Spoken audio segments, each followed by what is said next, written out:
எல்லோருக்கும் வணக்கம். முகாமைத்துவ சேவை உத்தியோகத்தர் பதவிக்கு ஆட்சேர்ப்பு செய்வதற்கான திறந்த போட்டி பரீட்சை மற்றும் புகையிரத நிலைய அதிபர் பதவிக்கு ஆட்சேர்ப்பு செய்வதற்கான திறந்த போட்டி பரீட்சை ஆகியவற்றை நோக்காக கொண்டு கற்கும் பிள்ளைகளுக்கான மொழியாற்றல் மற்றும் உளச்சார் இணைந்ததான செயலமர்வு தொடரில் இன்றைக்கு ஆகஸ்ட் மாத செயலமர்வு தொடரில் 16வது செயலமர்வை நாங்கள் சந்திக்கிறோம். ஓரளவுக்கு இந்த மாதத்தில் 20 செயலமர்வுகளை நாங்கள் நிறைவு செய்யக்கூடியதாக இருக்கும் என்று நான் நினைக்கிறேன். சரி, அப்போ நாங்கள் இன்றைக்கு செயலமர்வுலையும் உளச்சார்பு அல்லது நுண்ணறிவு, பொது விவேகம் என்று அழைக்கப்படக்கூடிய பாடப்பரப்பு தொடர்பாக சில புதிய விடயங்களை அல்லது புதிய நுட்பங்களை நாங்கள் கற்றுக்கொள்ள இருக்கிறோம். ஒரு 4 விடயங்களை கிடைக்கக்கூடிய நேரத்துக்குள்ள பார்க்கலாம். இதுக்கான ஒரு வினாத்தாளாக நான் பதிவிடாமல் ஒரு நுட்பமாக சொல்லித் தருகிறேன். நீங்கள் உங்கள்கிட்ட கிடைக்கக்கூடிய வினாத்தாள்களை அல்லது பயிற்சி புத்தகங்களை எடுத்து இப்படியான கேள்விகள் இருக்கிறத செய்து பார்க்கலாம். மற்றது முக்கியமான ஒரு விடயம் சொல்லக்கூடியது, நீங்கள் சில பேர் சம்பந்தம் இல்லாத அல்லது உங்களுக்கு பொருத்தம் இல்லாத எல்லா விஷயங்களையும் தேடி படித்து பிரயோசனம் இல்லாமல் உங்களுடைய நேரங்களை விரயம் செய்கிறீங்க. அது வேறு விதமான வினாத்தாள்களோட சிரமப்பட்டு சில பேர் அனுப்பினால் எனக்கு பதிலும் அனுப்புறது சரிதான். அது பிரயோசனம் இல்லாதவே. சரி, இப்போ நாங்கள் ஒரு புதிய ஒரு நுட்பம் ஒன்றை இன்றைக்கு கற்றுக்கொள்வோம். நான் சொல்லுகிற விடயத்தை நீங்கள் குறித்து கொள்ளுங்க பிள்ளைகள்.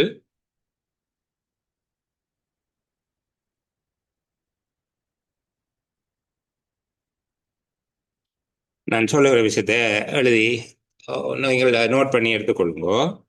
சிவப்பு, நீலம், மஞ்சள், பச்சை, கருப்பு, வெள்ளை.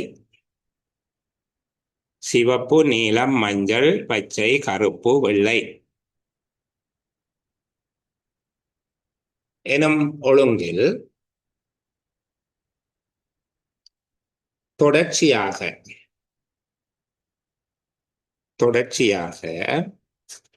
வரிசையாக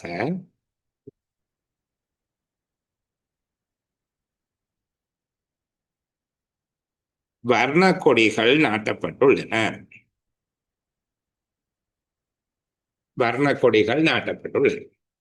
இப்ப இதுதான் தரம், சரிதானே? சிவப்பு, நீலம், மஞ்சள், பச்சை, கருப்பு, வெள்ளை என்ற ஒழுங்குல இப்படியே திரும்பவும் சிவப்பு, நீலம், மஞ்சள், பச்சை, கருப்பு, வெள்ளை, திரும்ப சிவப்பு, நீலம், மஞ்சள், பச்சை, கருப்பு, வெள்ளை. அதான் இந்த ஒழுங்குல வர்ணக்கொடிகள் நாட்டப்பட்டுள்ளன. இதுல 2 விதமாக கேள்வி கேட்பார்கள். ஒன்று இலகுவான வடிவம், இதை ஏற்கனவே நீங்கள் பார்த்திருக்கிறீர்கள், படிச்சிருக்கிறீர்கள், சரியா? இதே விடயத்தை சில வேளைகளில் அவர்கள் ஒரு தோட்டத்துல வரிசையாக செடிகள் நாட்டப்பட்டிருக்குது என்று சொல்லி கத்தரி, வெண்டி, தக்காளி, மிளகாய், அவரை, கறிமிளகாய் என்ற ஒழுங்கிலே வரிசையாக செடிகள் நாட்டப்பட்டிருக்குது என்பதாகவும் தரலாம். அதை ஞாபகம் வச்சிருங்கோ. நாங்கள் இங்கே நிறத்தை போடுகிறோம், சிவப்பு, நீலம், மஞ்சள், பச்சை, கருப்பு, வெள்ளை, சரிதானே? அதே போல கத்தரி, வெண்டி, தக்காளி, மிளகாய், அவரை, கறிமிளகாய் இப்படியாக சொல்லலாம். இதேதான் இந்த திங்கள், செவ்வாய், புதன், வியாழன், வெள்ளி, சனி, ஞாயிறு, திருப்பி திங்கள், செவ்வாய், புதன், வியாழன், வெள்ளி, சனி, ஞாயிறு என்று வருகிற அந்த ஒழுங்கும் இப்படித்தான், சரிதானே? அப்போ இப்போ அதையும் நீங்க பார்த்துக்கணும். இது 6 நாள் வருகுது, 6 விஷயம் வருகுது, அங்க 7 பேர், சரிதானே? 7 பேர். சரி, அப்போ நாங்கள் பார்த்துக்கொள்வோமா? இப்போ இதை பார்த்துக்கொள்வோமா? என்ன பார்க்க போறோம்? முதலாவது எளிமையான ஒரு விடயத்தை பார்ப்போம்.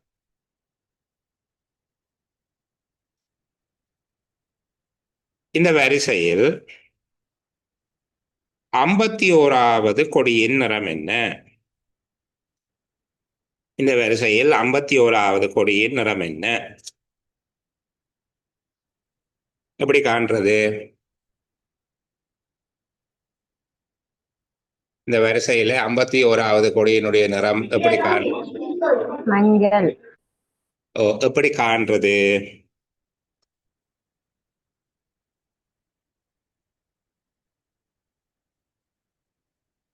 அந்த காண்ற முறையை சொல்லுங்க. நீங்க மஞ்சள் கண்டது சரி, எப்படி காண்றது என்று சொல்லுங்க. 7 கலர் இருக்கு சார். 7 கலரா 6 கலரா? அது சிவப்பு, நீலம், மஞ்சள், பச்சை. கருப்பு, வெள்ளை. 6 கலர் இருக்குது. ம் 6ஆல பிரிச்சா ம் 6 8 48. ம் ம் மிச்சம் 3 மிச்சம். 3வது கலர்ல என்ன கலர் இருக்கோ அதுதான். சரி, இப்ப இதுல என்ன கேள்வி? அவங்க சொன்ன விளங்கினதா? இது ஒரு செட் 6, ஒரு செட் 6, சிவப்பு, நீலம், மஞ்சள், பச்சை, கருப்பு, வெள்ளை என்று சொல்லி இருக்கிறதால 6 6ஆ இருக்கு. அப்ப 51க்குள்ளே 6 6ஆக எத்தனை செட் போயிடும்? 8 செட். 6 8 48 போயிடும். அப்ப அவ்வளோத்தையும் நாங்க விடலாம். அது அந்த 6 நிறமும் சேர்ந்த ஒரு செட்டாக 8 செட் போயிட்டு 6 8 48. மிச்சம் 3 இருக்கு. அப்போ அதுல நாங்க 3ஆவதாக என்ன இருக்கும்? சிவப்பு 1, நீலம் 2, மஞ்சள் 3. அப்ப 51வது கொடியினுடைய நிறம் மஞ்சள். சரியா? சரி, இதை கண்டுட்டோம். அடுத்த கேள்வி இப்போ இதே மாதிரி இன்னும் ஒன்று விளங்கிக் கொள்வதற்காக ஒரே ஒரு கேள்வி கேட்டு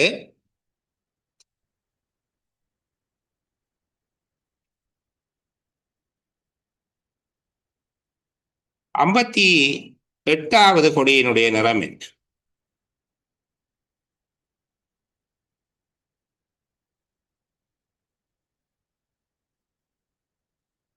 58வது கொடியினுடைய நிறம் என்ன? அந்த பிள்ளை சொல்ல பச்சை. வேண்டாம், சொல்லுங்க. பச்சை சார். எப்படி? அந்த அதே மாதிரி தான் சார் செஞ்சோம். 6 9 54, 6 9 54 முடிஞ்சா மிச்சம் 4 இருக்குது. இந்த லைன்ல 4வது மிச்சம் அது பச்சை கலர் இருக்கும். சரி, இப்ப இது எளிமையானது. இதை நீங்கள் இனி செடி கேட்டாலும் நீங்க சொல்லுவீங்க. சரிதானே? செடியை கேட்டாலும் உங்களால சொல்ல இயலும். அதே போல வருஷத்தினுடைய முதல் நாள் ஞாயிற்றுக்கிழமையாக இருந்தால், வருடத்தின் முதல் நாள் ஞாயிற்றுக்கிழமை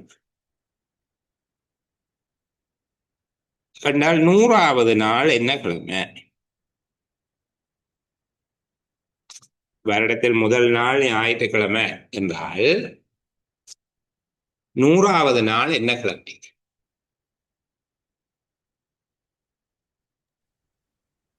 செவ்வாய். எப்படி பார்க்கிறோம்மா?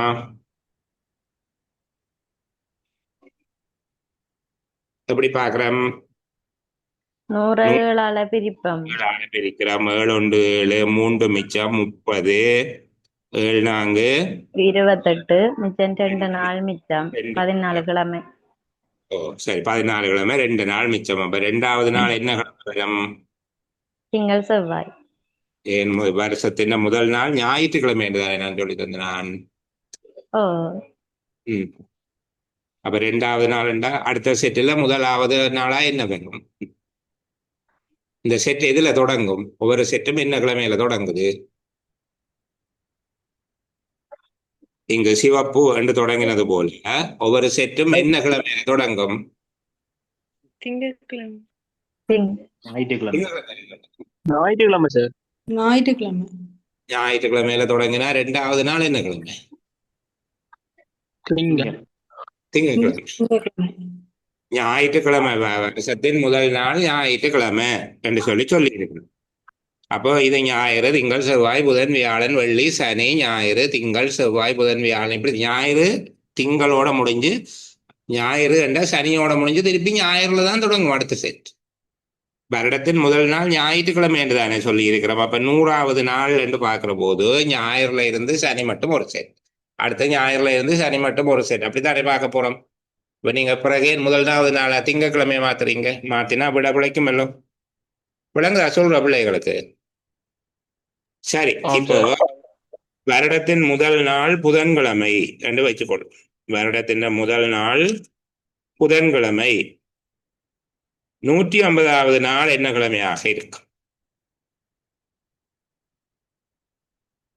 150வது நாள் என்ன கிழமையாக இருக்கும்? வெள்ளி. வெள்ளிக்கிழமையாக இருக்கும். ஏன் 150 7ஆல பிரிக்கிறோம், 21 முறை வருது, 3 மிச்சம். அப்ப புதன் 1, வியாழன் 2, வெள்ளி 3 என்பதாக இருக்கும். சரி, அப்ப நீங்கள் இதுல எல்லாம் கெட்டிக்காரர் ஆயிட்டீங்க கண்டு வச்சுக்கொண்டு இப்ப உங்களால ஏலம், சரிதானே? சரி, இப்படி வச்சுக்கொள்வோம். நான் வருடத்தின் முதல் நாள் ஒரு வெள்ளிக்கிழமை என்று வைத்துக் கொள்வோம். வருடத்தின் முதல் நாள் ஒரு வெள்ளிக்கிழமை. வருடத்தில் வருகின்ற 12வது புதன்கிழமை, வருடத்தில் வருகிற 12வது புதன்கிழமை அந்த வருடத்தின் எத்தனையாவது நாளாக இருக்கும்?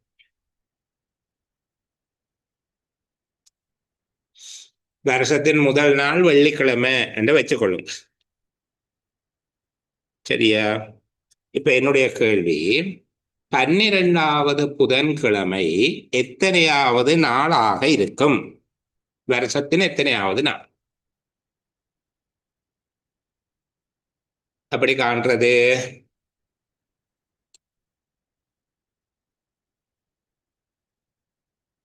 கேள்வி விளங்காத பிள்ளைகளுக்கு முதல்ல கேள்வி விளங்காதாக்கள் திருப்பி கவனிங்க. வருடத்தின் முதல் நாள் வெள்ளிக்கிழமை எனில் வருடத்தில் வரும் 12வது புதன்கிழமை அந்த ஆண்டின் எத்தனையாவது நாளாகும்?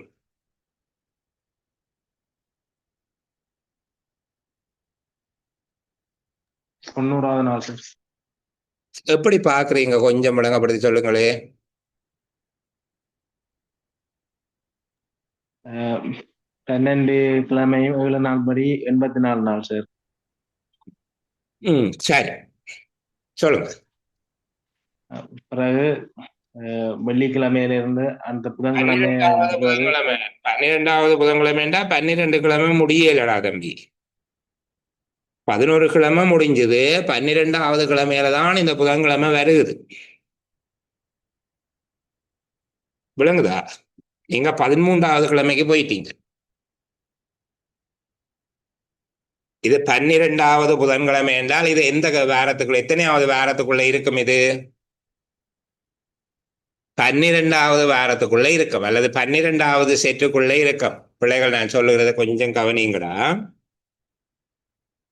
இங்க முதல் நாளாக நாங்கள் எடுக்க வேண்டியது வெள்ளிக்கிழமை, சரிதானே?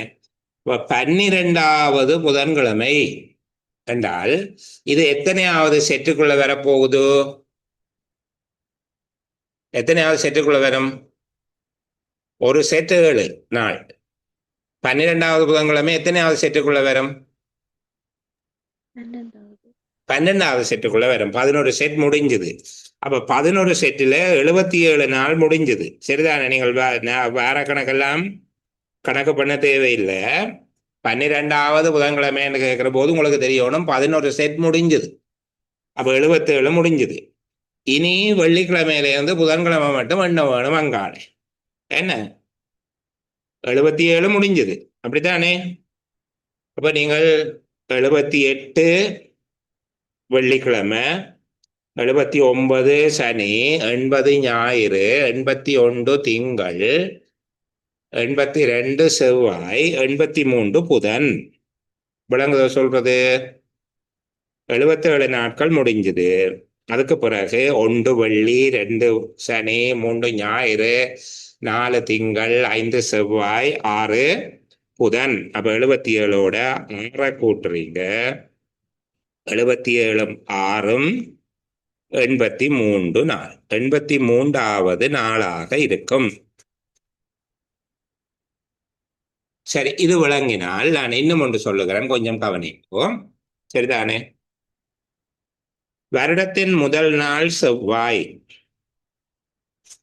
வருடத்தின் முதல் நாள் செவ்வாய் எனில் வருடத்தின் 20வது வெள்ளிக்கிழமை, வருடத்தின் 20வது வெள்ளிக்கிழமை அந்த ஆண்டின் எத்தனையாவது நாள்?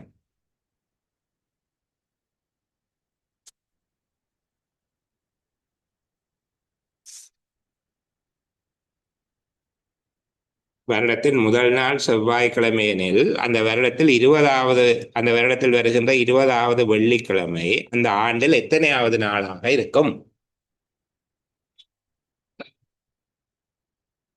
இப்போ எத்தனை செட் கம்ப்ளீட் ஆயிட்டது பிள்ளைகள்? 137 நாள் சார். எத்தனை செட் கம்ப்ளீட் ஆயிட்டது? 19 சார். 19 செட் கம்ப்ளீட் ஆயிட்டுது. என்ன 19 செட் கம்ப்ளீட் ஆயிட்டுது. சரி, அதுக்கு மேல 19 செட்டுக்கு உங்களுக்கு 9 7 63 7 இருக்கிறீங்க. 133. சரி, சரி, இப்ப நாங்கள் 133 நாட்கள் 20 பார்த்தவனாலும் 140, அதுல ஒன்றை கழிச்சு விடுறோம் 19, அப்ப 7 குறையும் 133. சரிதானே? 20 7 140, இங்கு ஒரு 7 குறைச்சு விடுறோம் 133. சரி, செவ்வாயில இருந்து அப்ப இது வரைக்கும் பண்ணணும், வெள்ளிக்கிழமை வரைக்கும் பண்ண வேணும். செவ்வாய் 1 புதன் 2 வியாழன் 3 வெள்ளி 4. அப்ப 131 4 கூட்டினால் 133 4 கூட்டினால் 137வது நாள். சரியா? புரிஞ்சுதா பிள்ளைகளுக்கு? விளங்குதா இந்த பகுதி? திருப்பி திருப்பி ஒருக்கா சொல்லுவீங்களா? சரி, சொல்லுகிறேன். வருடத்தின் முதல் நாள் செவ்வாய்க்கிழமை. வருடத்தின் முதல் நாள் செவ்வாய்க்கிழமை என்றால் வருடத்தில் 20வது வெள்ளிக்கிழமை அந்த வருடத்தில் எத்தனையாவது நாளாகும் என்று கேட்கிறோம். 20வது வெள்ளிக்கிழமை என்றா பிள்ளைகள் கருத்து 20வது செட்டுக்குள்ளதான் நாங்க பார்க்க போறோம். முன்னுக்கு 7 7 19 செட் போயிட்டு, அப்படித்தானே? சரியா? அப்ப 20வது செட்டுக்குள்ளதான் நாங்க பார்க்க போறோம். 19 செட் போயிட்டு, 19 செட்னா ஒரு செட் 7 நாள் தானே. அப்ப 19 செட்டையும் 7 நாள் படி பார்த்தால் நாங்கள் 19 தர 7 என்று பார்க்கறத விட 20 தர 7 140, அதுல இருந்து ஒரு 7 கழிச்சு விடுறோம் 133. அப்ப 19 தர 7 133, 19 டைம்ஸ் முடிஞ்சது 7 7. 20வது வெள்ளிக்கிழமை, 20வது செட் என்ன நாள்ல தொடங்க போகுது? செவ்வாய். அப்ப செவ்வாய் 1 புதன் 2 வியாழன் 3 வெள்ளி 4. இந்த 133 4 கூட்டினால் 137வது நாள் வெள்ளிக்கிழமையாக இருக்கும். சரி, இப்ப நான் அந்த முதல் நீங்க எழுதி வச்ச விஷயம் இருக்குதானே, நீங்க முதல் ஒன்று எழுதி வச்சிருக்கிறீங்கள், ஒரு விஷயம் எழுதி வச்சிருக்கிறீங்க. சிவப்பு, நீலம், மஞ்சள், பச்சை, கருப்பு, வெள்ளை என்கிற ஒழுங்குல கொடிகள் நடப்பட்டிருக்குது என்று சொல்லி நீங்கள் எழுதி வச்சிருக்கிறீங்க. இதுல உங்களுக்கு கொடி இலக்கத்தை சொல்லி அது என்ன கொடி என்று கேட்டா உங்களால காண இயலும், ஒரு பிரச்சனையும் இல்லை. அதெல்லாம் நீங்கள் 6 பிரிச்சு அதுக்கு பிறகு வர மிச்சத்தை பிடிச்சு கண்டுபிடிப்பீங்க. இப்ப என்னுடைய கேள்வி, 41வது நீலக்கொடி, 41வது நீலக்கொடி வரிசையில் எத்தனையாவதாக இருக்கும் அல்லது எத்தனையாவது கொடியாகும்? 41வது நீலக்கொடி அந்த வரிசையில் எத்தனையாவது கொடியாக இருக்கும்?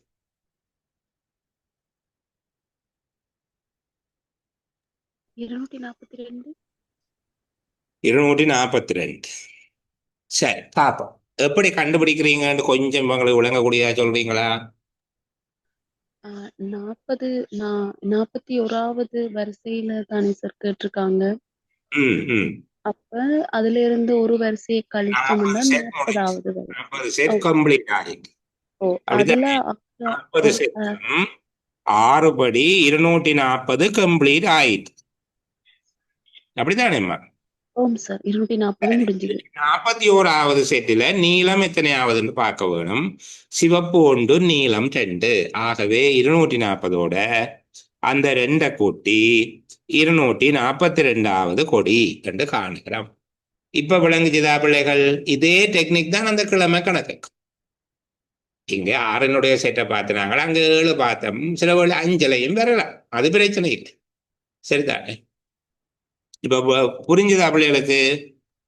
ஆமாம் சார். ஓகே. இப்ப 36வது கருப்பு கொடி வரிசையில் எத்தனையாவதாக இருக்கும்? 36வது கருப்பு கொடி வரிசையில் எத்தனையாவதாக இருக்கும்?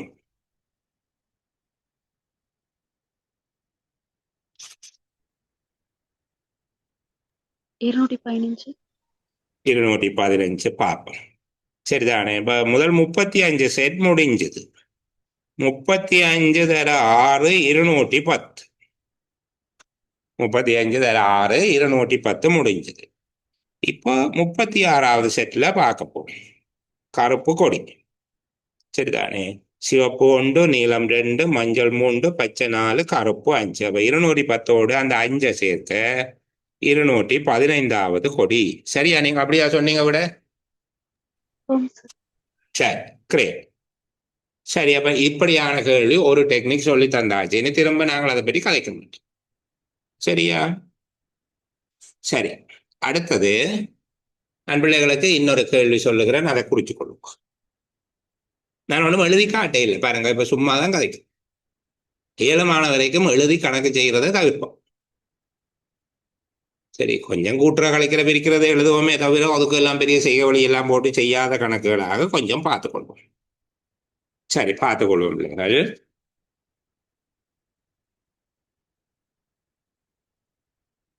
பாடசாலை சுற்றுலா ஒன்றிற்கு பாடசாலை சுற்றுலா ஒன்றிற்கு பாடசாலை சுற்றுலா ஒன்றிற்கு பிள்ளைகளை அழைத்து செல்லும் போது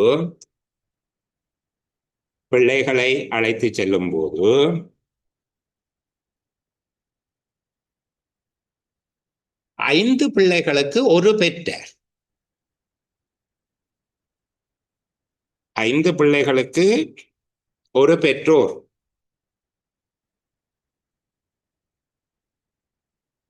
என்ற அடிப்படையில்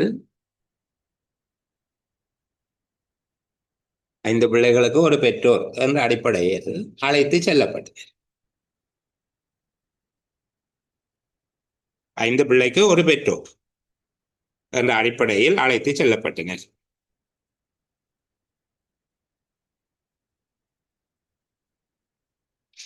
4 பெற்றோருக்கு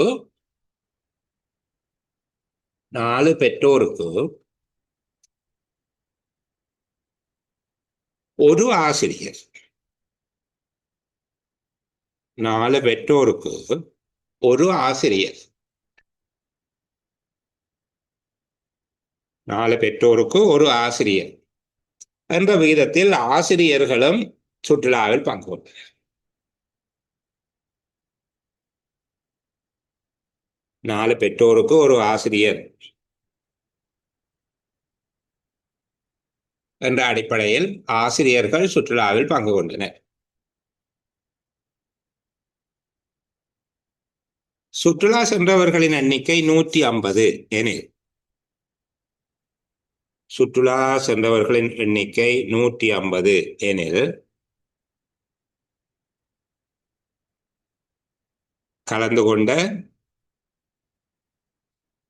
கலந்து கொண்ட முதலாவது மாணவர்கள், 2 பெற்றோர், 3 ஆசிரியர்கள். 1 மாணவர், 2 பெற்றோர், 3 ஆசிரியர்கள் எண்ணிக்கையை காண்க. ஏதோ சரியான கஷ்டம் மாதிரியாக ஒரு தோற்றம் இருக்கும் இந்த கணக்கு என்ன, இது ஒரு பிரச்சனை. ஓகே, இதை தீர்ப்பதற்கு இதை பார்க்கிற போது மிக கடினமானதாக இருக்கும். சரியா? ஆனால் இதை எப்படி அணுகிறது என்று சொல்லி நான் பிள்ளைகளுக்கு கொஞ்சம் எளிமையாக சொல்லித்தாரேன் பாருங்க. இது மாதிரியாக அடுத்த விடயத்தை சொல்லிக்குள்ள நீங்கள் அதை செய்யக்கூடியதாக இருக்கும். இங்க முதலாவது மாணவர்கள், அப்படித்தானே? மாணவர்கள், அடுத்தது பெற்றோர், அடுத்தது ஆசிரியர் என்கிற 3 தரப்புல கலந்து கொண்டு மாணவர்களுக்கும் பெற்றோருக்கும் என்ன விகிதம் போட்டிருந்தது? 5 எப்படி கலந்து கொள்ளுகினம்? 5-1. 5 மாணவர்கள் இருந்தால் பெற்றோர் 1, 5க்கு 1. என்ன அடுத்த சொல்லப்பட்டிருக்கு? பெற்றோர்களுக்கும் ஆசிரியர்களுக்குமான விகிதம் என்னவாக இருக்குது? 4 கொண்டு 4க்கு 1. அப்ப பெற்றோர் 4 இருந்தால் ஆசிரியர் 1 இருப்பார். இப்ப இந்த 3க்கும் பொதுவான விகிதத்தை எடுக்கவும். இந்த 3க்கும் பொதுவான விகிதத்தை எடுக்க வேண்டும். சரிதானே? எப்படி எடுக்க போறோம் என்றால் பாருங்க, இங்க 4ம் 1ம் என்கிற எண்ணிக்கையில இருக்குது. இதுல பெரிய எண்ணிக்கையாக இருக்கிற 4 எடுத்துக்கொள்வோம் பிள்ளைகள். பெரிய எண்ணிக்கையாக இருக்கிற 4 எடுப்போம். 4 மேலே 1 தானே இருக்குது. அப்ப 1 நாங்கள் 4 ஆக்க வேண்டும். இங்க பெற்றாருடைய விகிதத்தை 4 என்று மாற்றிக்கொண்டோம் என்றால் மேலே இருக்கிற 1 என்பதை நாங்கள் எத்தனையாக மாத்திட்டோம்? 4 என்பதாக மாத்திட்டோம். அப்ப எத்தனை மடங்கால பெருப்பிச்சு போட்டோம்? 1 என்பதை எத்தனை மடங்காக அதிகரிச்சிருக்கிறோம்? 4 மடங்காக. அப்ப அது சோடியாக இருக்கிற இந்த 5ஐயும் எத்தனை மடங்காக அதிகரிக்க வேணும்? 4 மடங்கு. 4 மடங்காக அதிகரிக்க வேணும். 20 மடங்கு. கீழே ஆசிரியர்களுடையது அதிகரிக்க தேவையில்லை. இது 4ஆகவே இருக்கிறபடியாலே ஆசிரியர்களுடையது 1 என்று எடுத்துக்கொள்வோம். அப்ப இங்க மாணவர் பெற்றோர் ஆசிரியர் விகிதம் எப்படி வருகிறது? 20 மாணவருக்கு 4 பெற்றோர், அவர்களுக்கு 1 ஆசிரியர் என்பதாக இருக்கும். இது புரியுதா? இதை கண்டுபிடிச்ச விளங்கிச்சுதா? சரி, விளங்காதாக்கள் திருப்பி கேட்டுற வேணும். விளங்கிட்டு தானே? இப்ப மொத்தம் எத்தனை? விளங்க இல்லையா? இல்ல. சரி, கவனிங்க. இதுல முதலாவதுல சொல்லப்பட்டிருக்கு பாருங்க, 5 பிள்ளைகளுக்கு 1 பெற்றோர் போக வேணும். அப்போ மாணவர்கள் 5 பேர் போவார்களாக இருந்தால் 5க்கு பெற்றோர் 1, என்ன 5க்கு 1 என்கிற விகிதத்துல தான் இருக்கு மாணவர்கள் பெற்றோர் என்கிற விகிதம். பிறகு சொல்லப்பட்டிருக்கு 4 பெற்றோருக்கு 1 ஆசிரியர் என்று சொல்லி. 4 பெற்றோருக்கு 1 ஆசிரியர். அப்ப இங்க பெற்றாருக்கு தரப்பட்டிருக்க வீதத்தை பாருங்க, 1 எண்டும் இருக்குது, 4 எண்டும் இருக்கு. 1ஆகவும் அது இருக்குது, 4ஆகவும் இருக்குது. அப்ப நாங்கள் இதுல பெரிய இலக்கத்தை எடுப்போம். அப்போ இங்க 4 என்றே எடுத்துக்கொள்வோம். சரியா? அப்ப இங்க 4 இருக்கிறபடியால அதை 4 என்று எடுக்கிறது சரி. ஆனால் 1 நாங்கள் 4 என்று எடுக்க அதுக்கு சோடியாக தரப்பட்டதை நாங்கள் 4 மடங்காக பெருப்பிக்க வேணும். ஏன் 1 என்று இருக்கிறத நாங்கள் 4 என்று 4 மடங்காக பெருப்பிச்சிருந்தோம் என்றால் அதுக்கு சமமாக இருக்கிற மற்ற பக்கத்தையும் அதையே 4ஆல பெருக்கணும். மாணவர்கள் பாருங்க, 5 மாணவர்களுக்கு 1 பெற்றோர். அப்படி என்றால் 4 பெற்றோருக்கு எத்தனை மாணவர்?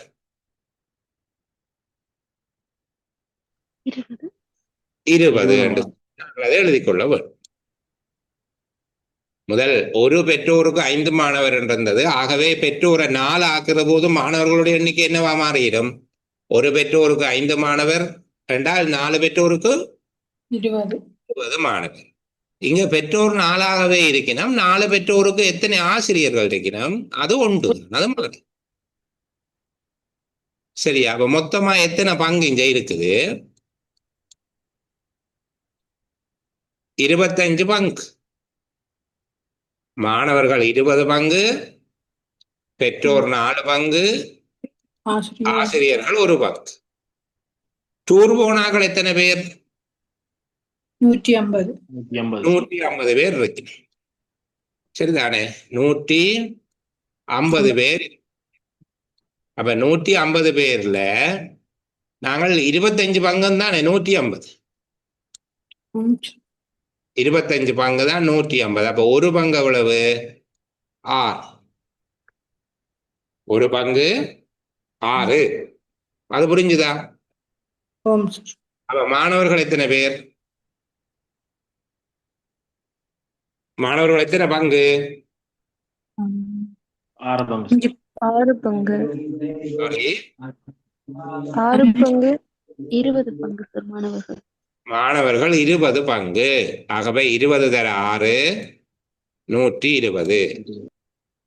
1 பங்கு 6 என்று கண்டு வச்சிருக்கிறோம். மாணவர்கள் 20 பங்கு. ஆகவே 20 தர 6 120. பெற்றார் 4 பங்கு. 4 6 24. 24. ஆசிரியர்கள் 1 பங்கு 6. சரியா? விளங்குச்சா விளங்க இல்லையா? சரி சரி. அப்ப இதே போல நான் இன்னொரு கதை ஒன்று சொல்லுகிறேன். நீங்கள் அதை ஒரு கால் உங்களால செய்ய முடியுதான்னு பார்ப்போம். சரியா? இந்த பகுதி இது நான் தானே செய்தது.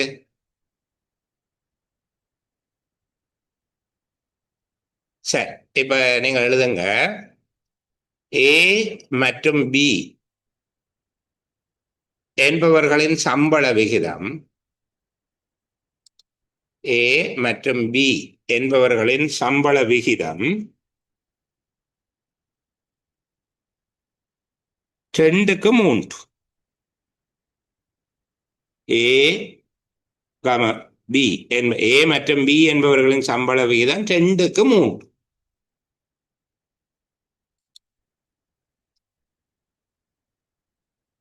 பி சி என்பவர்களின் சம்பள விகிதம் பி சி என்பவர்களின் சம்பள விகிதம்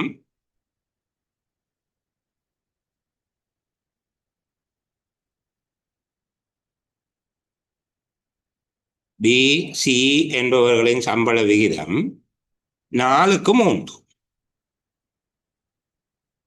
4:3. பி சி ஆகியோருடைய சம்பள விகிதம் 4:3.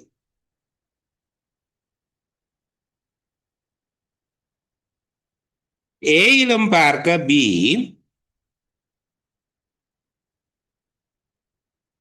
ஏயிலும் பார்க்க பி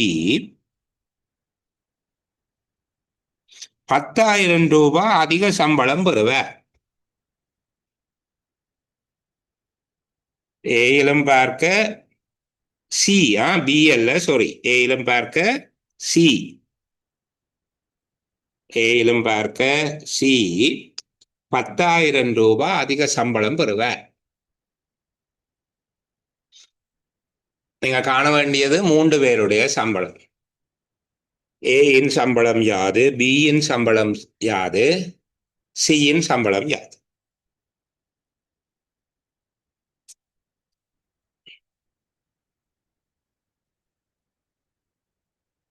ஏயின் சம்பளம் என்ன, பியின் சம்பளம் என்ன, சியின் சம்பளம் என்ன என்று காண. எப்படி செய்யலாம்? எனக்கு யாராவது ஒரு பிள்ளை சொன்னீங்கன்னா நான் நீங்க சொல்றது எழுது. யாராவது ஒரு குழந்தை சொல்லுங்களே கேட்போம். யார் சொல்ல போறீங்க?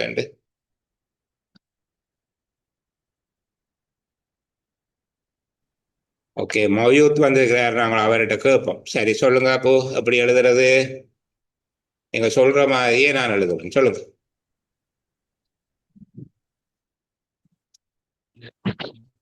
எங்க மைக் ஓன் பண்ண ஆளை ஏக்கு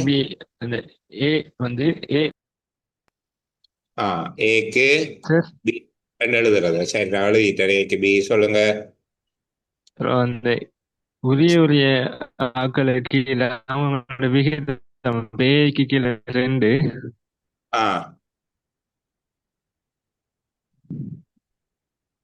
பி கீழே 3. ஓகே, சரி. அடுத்தது அடுத்து வந்து பி சிக்கு இடையிலான விகிதம் வந்து 4:3. அப்ப பிக்கு பக்கத்துல சியை போட்டு ம் இப்ப பியோட விகிதம் வந்து 4. ம் 3க்கு கீழே 4 ம் சி 4க்கு பக்கத்துல சி கீழே 3. 3 போடுறோம். சரி. இப்ப ரெண்டுக்கும் பொதுவாக பி எடுத்த மனுஷன்னா ம் நான் 4க்கும் 3க்கும் இருக்கிற பொதுவான அந்த பொது மடங்கு சிறியது 12. அப்ப 4க்கும் 3க்கும் பொதுவாக 12 எடுக்கிறோம். அதாவது ரெண்டையும் பெருக்கிறது. அப்படி விளங்கி கொண்டா சரி, ரெண்டையும் பெருக்கிறது. 12 சரிதானே? இருக்கிறோம். அப்ப மேல இருக்கிற இந்த 3ன் சோடியே எத்தனையால பெருக்கணும்? 3ன் சோடியே எத்தனையால 4ஆல பெருக்கணும். ஏன்னா 3 4 பெருக்கி 12 மடங்கு ஆக்கி இருக்கிறபடியா அவற்றை சோடியை 4ஆல பெருக்கி 8 ஆக்க வேணும். அவற்றை சோடியை 4ஆல பெருக்கி 8 ஆக்க வேணும். இங்க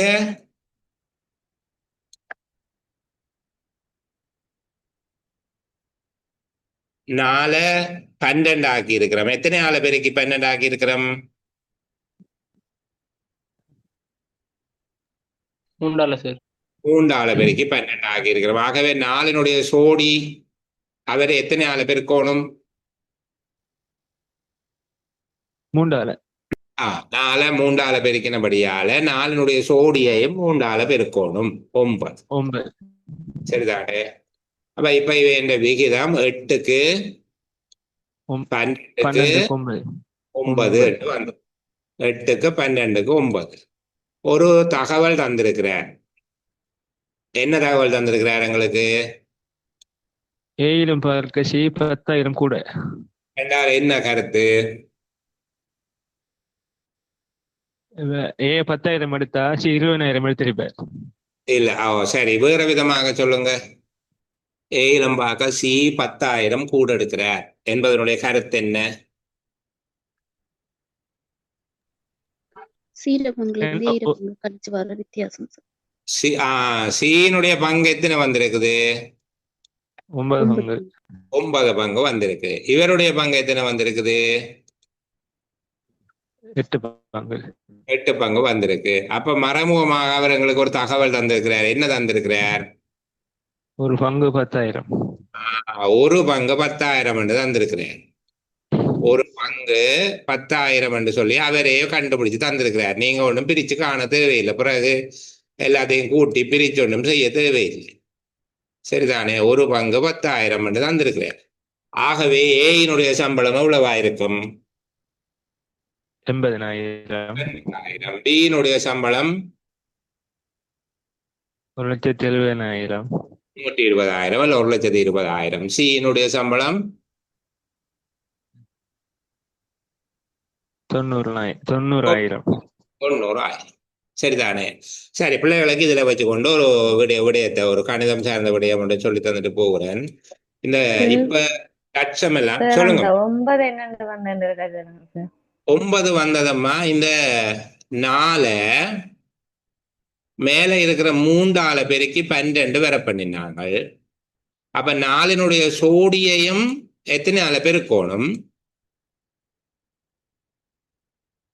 4 எத்தனை ஆள பெருக்கினமோ அதே அளவால அது இந்த சோடியையும் பெருக்கினா தானே பேலன்ஸ் ஆகும். விளங்குதா சொல்றது? அப்ப 2 4ஆல பெருக்கினாங்க.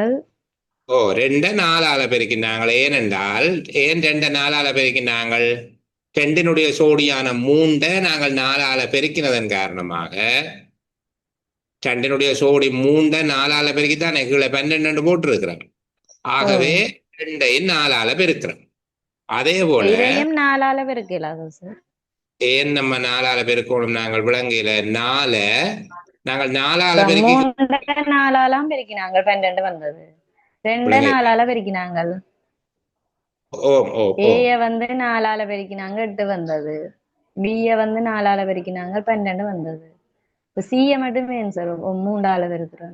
நல்ல கேள்வி. சரியா? இப்படி பேர் யோசிச்சு கொண்டிருப்பேன். இப்ப கவனிங்கம்மா. அந்த பகுதியை நான் திருப்பி செய்து காட்டுறேன் அந்த பிள்ளைகளுக்காக. இப்ப ஏக்கு பி 2க்கு 3 என்று தந்த தரவிலையும் பிக்கு சி 4க்கு 3 என்று தந்த தரவிலையும் உங்களுக்கு குழப்பம் இல்லை தானே? அது சரிதானே? ஓ சரி. ஆமாம் சார். இப்ப நாங்கள் 3க்கும் 4க்கும் பொதுவான இலக்கமாக நாங்கள் எடுக்கிறோம் 12. 2ஐயும் பெருக்கி எடுத்திருக்கிறோம். நாம் 12. சரிதானே? இப்ப என்னுடைய கேள்வி, நாங்கள் 3 இருந்த இடத்துல 3 எத்தனையாக மாத்தி இருக்கிறோம்? 12 4 பாருங்க, எத்தனை மடங்கு ஆக்கி இருக்கிறோம்? 4 மடங்கு. 4 மடங்கு. 4 மடங்கு ஆக்கி இருக்கிறோம். 3 4 மடங்கு ஆக்கி இருக்கிறோம். அப்ப 3னுடைய சோடிய நாங்கள் எத்தனை மடங்கு ஆக்கணும்? அதே 4 மடங்கு. அதே 4 மடங்காக ஆக்க வேணும். இது புரிஞ்சுதா? ஆமாம் சார். இது ஓகே. இது விளங்கிட்டு. சரி, அடுத்தது பாருங்க. கீழே பிக்கும் சிக்கும் இடையில உள்ள வீதம் என்னவாக இருக்குது? 4க்கு 3 இருக்குது. இந்த 4 நாங்கள் இப்ப எத்தனையா மாத்தி போட்டோம்? 12 12. எத்தனை மடங்கா பெருப்பிச்சிருக்கிறோம்? 3 மடங்கு. அப்ப இவற்றை சோடியே எத்தனை மடங்கால பெருப்பிக்கணும்? 3 அவரை 3 மடங்கா தான் பெருப்பிக்க வேணும். விளங்குதா சொன்னது? சரி சார். அவற்றை சோடிய அதே மடங்கால பெருப்பிக்க வேணும். அதாவது மாறி பெருக்கணும் என்று சொல்றது நான் காரணத்தை சொல்லுகிறேன் உங்களுக்கு. 2 4ஆல பெருக்கணும், கீழே இருக்கிற 3 மேல் 3ஆல பெருக்கணும். இப்படி பெருக்கணும் என்று சொல்லித்தான் சொல்லுகிறது. ஆனால் அதுக்கு என்ன காரணம் என்கிறத நான் பிள்ளைகளுக்கு சொல்லி தந்தேன். அவ்வளவுதான். புரிஞ்சுதா? இப்ப 4ஆல பெருக்கி போவோம். என்ன விளங்குச்சா? 4ஆல பெருக்கினா ஏன் பிழைக்கும் என்று சொல்லி 4 என்பதை 3 மடங்காக்கி 12ஆ போட்டிருக்கோம். அப்ப 4னுடைய சோடியாக இருக்கிற 3ஐயும் 3 மடங்காக்கி போடுறோம். அதுக்கு பிறகு விளங்குது தானே? ஏயை விட சிக்கு 10,000 ரூபாய் கூட என்றால் இவருடைய பங்கு 8, இவருடைய பங்கு 9. ஆகவே அந்த வித்தியாசம் ஒரு பங்கு 10,000 ரூபாய். அப்போ ஏ பெறுகிறது 8 பங்கு, பி பெறுகிற 12 பங்கு, சி பெறுகிறது 9 பங்கு. புரிஞ்சுதா? ஆமாம் சார். விளங்கிட்டு. நாங்கள் தெளிவுக்காக இன்னும் ஒரு கேள்வி ஒன்றை செய்வோம். சரிதானே? தெளிவுக்காக இன்னும் ஒரு கேள்வி செய்வோம். நான் புதுசாக ஒரு டெக்னிக் சொல்லி தரது என்கிறத விட முதல் இந்த விஷயத்தை நாங்கள் தெரிஞ்சு கொண்டு அங்கால போகிறது நல்லது. எக்ஸ் y ஆகியோரின் வயது விகிதம் XY ஆகியோரின் வயது விகிதம் 7க்கு 3. XY ஆகியோரின் வயது விகிதம் 7க்கு 3.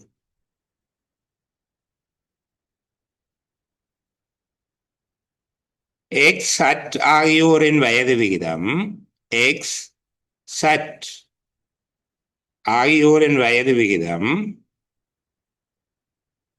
4க்கு 6. 4க்கு 6.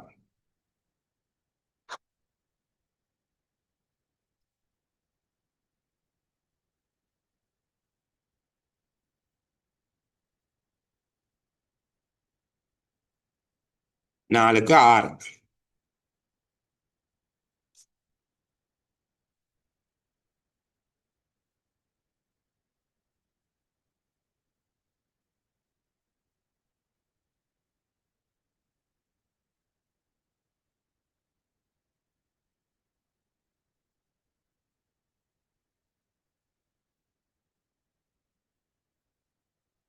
எனில்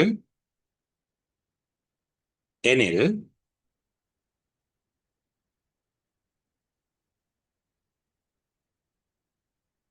இன்னும் ஒன்று எழுதுங்க. எக்ஸிலும் பார்க்க y, எக்ஸிலும் பார்க்க y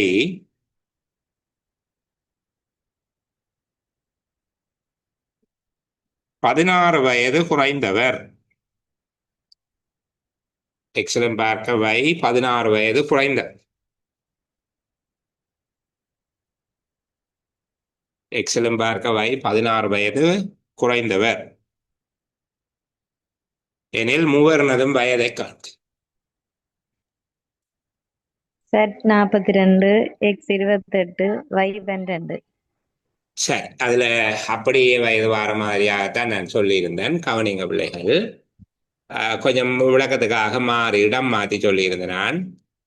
எக்ஸுக்கும் வையுக்கும் சற்றுக்குமான விகிதத்தை பார்க்க போகிறோம். எக்ஸுக்கும் வையுக்கும் இடையில 7க்கு 3, சரிதானே? எக்ஸுக்கும் சற்றுக்கும் இடையில 4க்கு வையுக்கு வராது 6. இப்போ நாங்கள் இங்க பார்க்க வேண்டியது எக்ஸுக்கு 7 28. இந்த 3 எத்தனை பெருக்கணும் பிள்ளைகள்? 3 எத்தனை பெருக்கணும்? 4 விளங்குதா? 3 4 பெருக்கும். ஏன் 4 பெருக்கம்டா 3 சோடி 7 4 பெருக்கி இருக்கிறேன். ஆகவே 3 4 பெருக்கணும். 3 12. 6 எத்தனை பெருக்கணும்? 6 3 6 3 6னுடைய சோடி யாரு? 6னுடைய சோடி யார்? 4 சார். 6ന്റെ சோடி 3. 4 சார். 4 பேர் 6னுடைய சோடி 4. அவரை எத்தனை பெருக்கி இருக்கிறோம்? 6னுடைய சோடிய 7 7 பெருக்கி இருக்கிறோம். ஆகவே 6 எத்தனை பெருக்கணும்? 7 பெருக்கணும். சரியா? இப்ப 2 பேருக்கும் வயது வித்தியாசம் 16 சொல்லி இருக்கு. அப்ப இதுதான் வேண்ட வயது. என்ன? எக்ஸலம் பார்க்க வையக்கு வித்தியாசம் 16 சொல்லி இருக்குது. அப்போ இதேதான் வேண்ட வயது. இதுல மாற்றம் இல்லை. இப்போவும் சில பேருக்கு இந்த மாறி பெருக்கிறது இல்லை ஒரு பிரச்சனை ஒன்று இருக்கு. 3 ஏன் கொண்டு வந்து பெருக்க வேணும் என்று யோசிக்கிறீங்க என்று எனக்கு தெரிய இல்லை. 2 பேர் ஒரே இடத்துல இருந்து மாறி பெருக்கப்படுற ஆக்களை மட்டும்தான் நாங்கள் கணக்கில் எடுக்கிறோம். மற்ற ஆக்கள் எடுக்கிறீங்க. சரியா? சரி, இந்த கிடைக்கக்கூடிய நேரத்தில் இதே கணக்கிலேயே நான் நிற்கிறேன். அடுத்ததுக்கு போக இல்லை.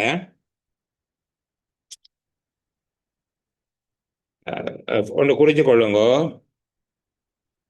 PQ ஆகியோரிடையே உள்ள பணத்தின் விகிதம்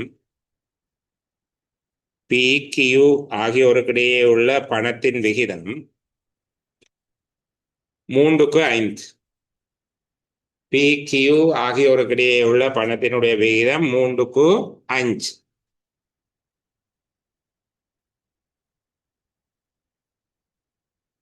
PR ஆகியோருக்கிடையே உள்ள பணத்தின் விகிதம்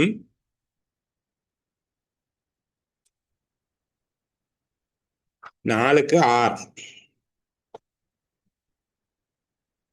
திருப்பி சொல்றீங்களா சார்?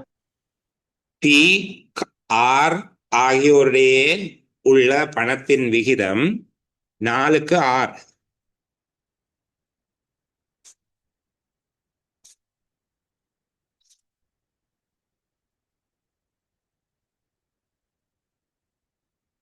நாலுக்கு 6. Q என்பவர்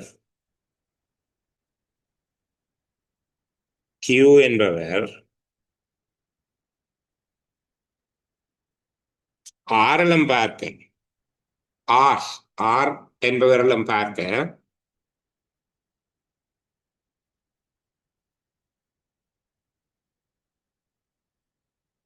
10,000 ரூபாய் அதிகமாக வைத்திருக்கிறார்.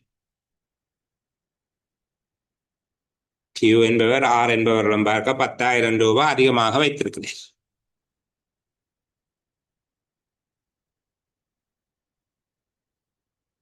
இப்ப 3 பேரும் வைத்திருக்கிற பணத்தை காணுங்கோ. அப்ப PQ ஆகியோருடைய உள்ள பணத்தின் விகிதம் 3க்கு 5. PR ஆகியோரிடம் உள்ள பணத்தின் விகிதம் 4க்கு 6.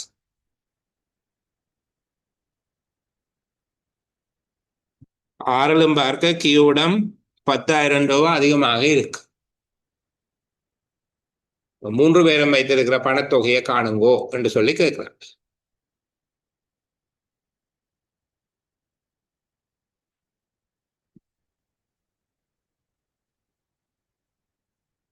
ஆர் 90,000 சார், பி 60,000, கி 1,00,000.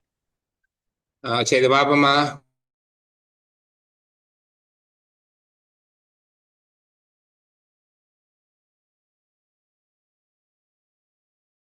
అవును సార్. சரி, அப்ப நான் ஒருக்கா நீங்க சொல்லுகிறபடி எழுதி பார்ப்போம். என்ன விளங்காத ஆக்களுக்காக ஒரு தடவை அதை விளங்கப்படுத்தி விடுவோம். இதுக்கு மேல நாங்க கதைக்க மாட்டோம். இனி பி கியூ ஆர் ரெண்டு 3 பேர் இருக்கு. பிக்கும் கியூவுக்கும் உள்ள வீதம் என்ன? 3க்கு 5. பிக்கும் ஆறுக்கும் உள்ள வீதம் 4க்கு 6.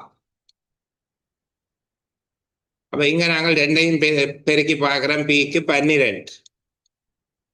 12 என்றால் இந்த 3 என்பது 4ஆல பெருக்கப்பட்டு 12 ஆகியிருக்கு. அப்ப 3னுடைய சோடியான 5ம் 4ஆல பெருக்கப்பட வேணும், அது 20.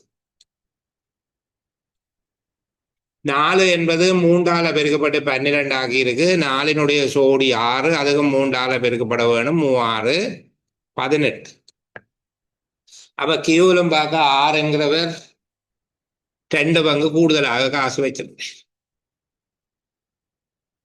2 பங்கு கூடுதலாக காசு வச்சிருக்கிறார். 2 பங்கு 10,000 ரூபான்னு சொல்லியிருக்கு. ஆகவே ஒரு பங்கு 5,000 ரூபாய். ஒரு பங்கு 5,000. அப்படியே 2 பங்காக வச்சு கொண்டும் பார்க்கலாம். 2 பங்கு 10,000 என்றால் 12என்றது 6 பங்கு. அப்ப 6 துண்டு 60,000. அல்லது சரி 12 பங்கு 15 60,000. 20 பங்கு 25 100,000. மற்றது 18 பங்கு 18 5 90,000. சரியா? விளங்கிச்சா சொன்னது? இப்ப நான் இன்னைக்கு ரெண்டு விடயம் பிள்ளைகளுக்கு சொல்லி தந்திருக்கிறேன். அந்த கிழமைகள், கொடிக்கணக்கு, தாவர என்ன செடிகள் இந்த கணக்கு இந்த மாதிரி தந்து போட்டு எத்தனையாவது செடி என்று கேட்டா உங்களுக்கு பிரிச்சு காண்றது தெரியும். இப்ப எத்தனையாவது செட் என்று கேட்கிற ஒரு புது விதம் நான் உங்களுக்கு சொல்லி தந்திருக்கிறேன். அதே போல இந்த ஆசிரியர், மாணவர், பெற்றோர், ஏ பி சி இந்த மாதிரி சொல்லுகிற போது இனி நீங்கள் இந்த நுட்பத்தை பயன்படுத்தக்கூடியதாக இருக்கணும். நான் சொன்ன மாதிரி கணக்கு அப்படியே சோதனைக்கு வராது. இதை செய்யறதுக்குரிய இந்த படிமுறையை, இந்த நுட்பத்தை தான் நான் உங்களுக்கு சொல்லித்தர இயலும். சரியா? அதை சொல்லி தந்திருக்கிறேன். அதை பிரயோகித்துக் கொள்ளுங்க. இப்படியே ஒவ்வொரு நாளும் வகுப்புல ஒரு 2 அல்லது 3 விதமான நுட்பங்களை நாங்கள் கற்றுக்கொள்வதன் மூலமாக ஒரு மாதிரி பரீட்சைக்கு எங்களை தயார்படுத்திக் கொள்ளலாம். அதை நீங்கள் பிரயோகிக்க தெரிய வேண்டும். இதுல விளங்காவிட்டால் பரவாயில்லை, கேட்டுக்கொள்ள இயலும். ஆனால் ஒன்றும் விளங்காம பேசாம இருந்துட்டு போனீங்க என்றால் அங்க போய் செய்து பார்க்காவிட்டால் வரா. இப்ப பார்க்கிற போதோ இப்படித்தான் செய்கிறேன் இருக்கும், அங்க போய் பார்க்க என்னென்று செய்த நாங்கள் ரெண்டு மறந்து போயிடும். ஆகவே இப்படியான கணக்குகளை செய்து பார்க்க வேண்டும். சரி, நம்ம நான் இந்த அளவோடு நிறைவு செய்து கொள்கிறேன். நாளைக்கும் வலிமையான நேரம் சந்திப்போம். மகிழ்ச்சியான பொழுது ஒன்றில் சந்திக்கிற வரைக்கும் எல்லோருக்கும் பாய் பாய், குட் நைட் பிள்ளைகள். Thank you sir.